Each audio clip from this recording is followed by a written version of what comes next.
اگر تمہیں کوئی پسند ہے سیدھا جا کر بول دو، یوں اس کی ہر پوسٹ پر ایمبولینس کی طرح واو واو واو کرنے سے کچھ نہیں ہوگا۔ مریض ڈاکٹر سے: ڈاکٹر صاحب، مجھے ایک عجیب سی بیماری ہو گئی ہے، جب میری بیوی بولتی ہے تو مجھے کچھ سنائی نہیں دیتا۔ ڈاکٹر بولا، یہ بیماری نہیں، تم پر اللہ کی خاص رحمت ہے، اللہ تعالیٰ کا شکر ادا کرو۔ چاند کو اگر یہ پتا چل جائے کہ کیسی کیسی شکلوں کو چاند کہہ کر بلایا جاتا ہے مرشد، تو وہ آسمان سے زمین پر گر کر خودکشی کر لے گا۔ عرض کیا ہے، کاش کے گھر کا کام بھی عشق کی طرح ہوتا، کرنا نہیں بس ہو جاتا۔ ایک بچے کے دادا کا انتقال ہو گیا۔ پڑوس کی 2 خواتین تعزیت کے لیے آئیں۔ ان میں سے ایک بولی 70 کے ہوں گے، دوسری بولی نہیں 60 کے ہوں گے۔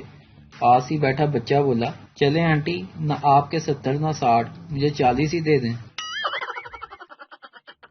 بچہ: انکل، کیا آپ کو پتا ہے سانس لینے سے کیا ہوتا ہے؟ انکل: ہاں بیٹا، انسان زندہ رہتا ہے۔ بچہ: آپ کو کچھ نہیں پتا، سانس لینے سے پیٹ اوپر نیچے ہوتا ہے۔ یار، جب سے میری بیوی مجھے چھوڑ کر گئی ہے میں ایک دن بھی چین کی نیند نہیں سو سکا، اس کی یاد ستاتی ہوگی۔ دوسرے نے جواب دیا، نہیں یار، یہ بات ہرگز نہیں، دراصل وہ اپنے ساتھ جہیز میں ملا ہوا بیڈ اور بستر بھی ساتھ ہی لے گئی۔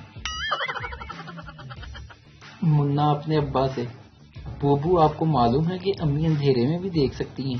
ابو حیرانگی سے: تمہیں کیسے معلوم ہوا؟ منا: آدھی رات کے وقت جب میں آپ لوگوں کے کمرے سے باہر گزرا تو امی کہہ رہی تھی کہ جان، آج آپ نے شیو نہیں کی۔ ویسے پاپا، آج آپ نے شیو نہیں کی؟ موسم کی تبدیلی کے ساتھ دونوں میاں بیوی بیمار پڑ گئے۔ سر درد، پیٹ میں درد، دماغ میں چکر وغیرہ۔ ڈاکٹر کی فیس زیادہ تھی۔